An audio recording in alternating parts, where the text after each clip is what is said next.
So yun mga boss, magandang umaga, tanghali, hapon at gabi sa inyong lahat dyan, saan mang sulok ng mundo.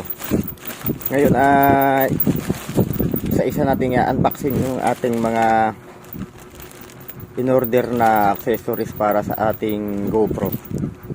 Bali yung GoPro natin medyo mahuhuli yun. Unahin muna natin yung mga accessories na. Ito parang ito yung pinaka neck mount, yung sinasabit sa leeg na mount ng ating GoPro. Ito na natin.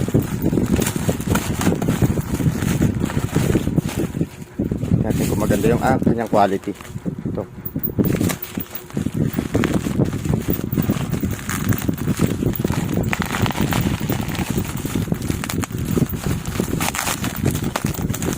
Ito natin mga boss.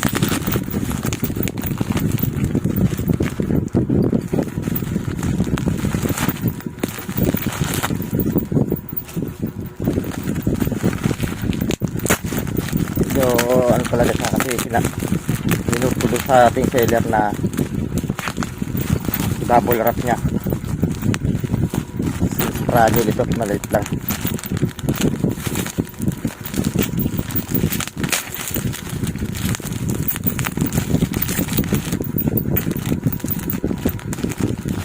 Sana maganda tong pinabili natin.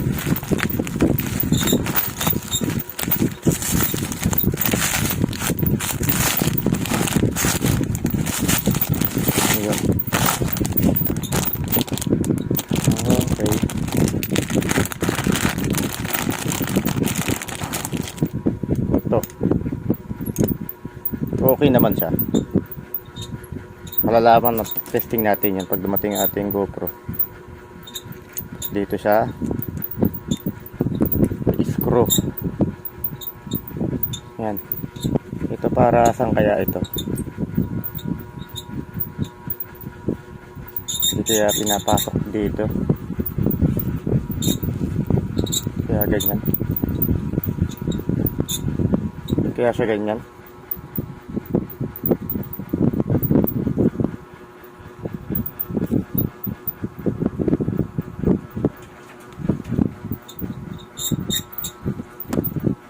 Ito na yung ating neck mounting or neck bracket.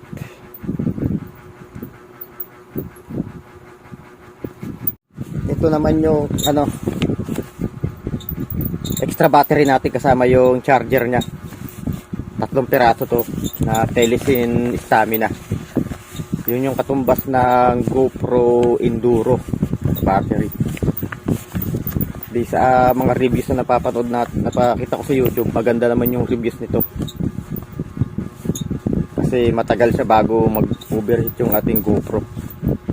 Ngayon ibubuksan na natin. Yan, mga boss. Buksan na natin.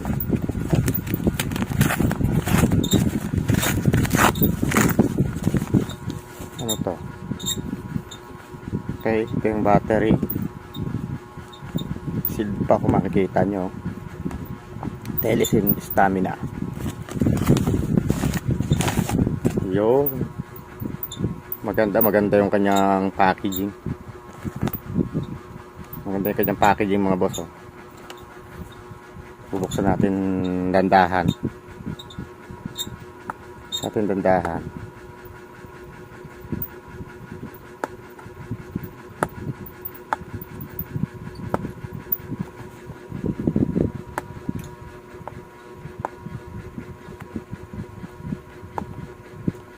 Dapat pala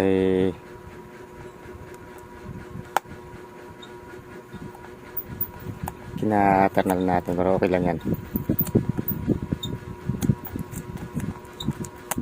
Tanggalin natin diretso para hindi nahirapan sa sunod. Yan Ipin natin. Maganda yung pagkakaano niya, secure talaga. Yun.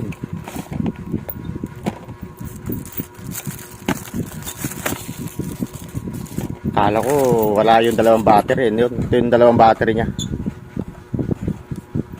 Yan. Pero itong isa maganda, naka-packaging pa. Siguro sa set na to, dalawa lang talaga yung kasama. O, yan o. Telesin stamina.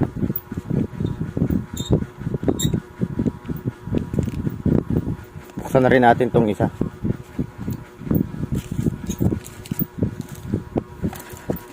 Dalawa yan eh. Matagal-tagal tayong malolobat nito kasi tatlo yung ating reserva bukod dun sa battery ng GoPro mismo. Ito. Excited na ako lalo pag dumating yung ating GoPro mismo.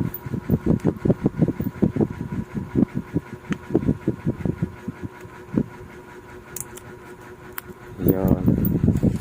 Ito natin yung mga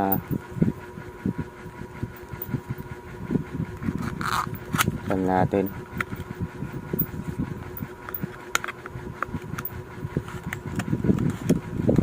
Yun oh. Tapos yung kanyang charger. Yan, type C. USB type C. At dito, ito mismo pinaka-charger niya mga boss. Dito natin siya lalagay. Yan. Ang pinaka-advice nga pala ng mga karamihang gumagamit nito, huwag nyong iiwan dito yung battery nyo. Kahit full charge na siya, tanggalin nyo dito para hindi basta-basta lumulobo. Halimbawa nag-charge tayo full charge na lahat. Tanggalin natin dito sa mismong docking charger niya. Para alam ko may nabibili pa na pinakalagayan nito para hindi sila lagayan lang niya yung loob. Maganda mga boss. Ganda yung pagkakaano nito. Yan.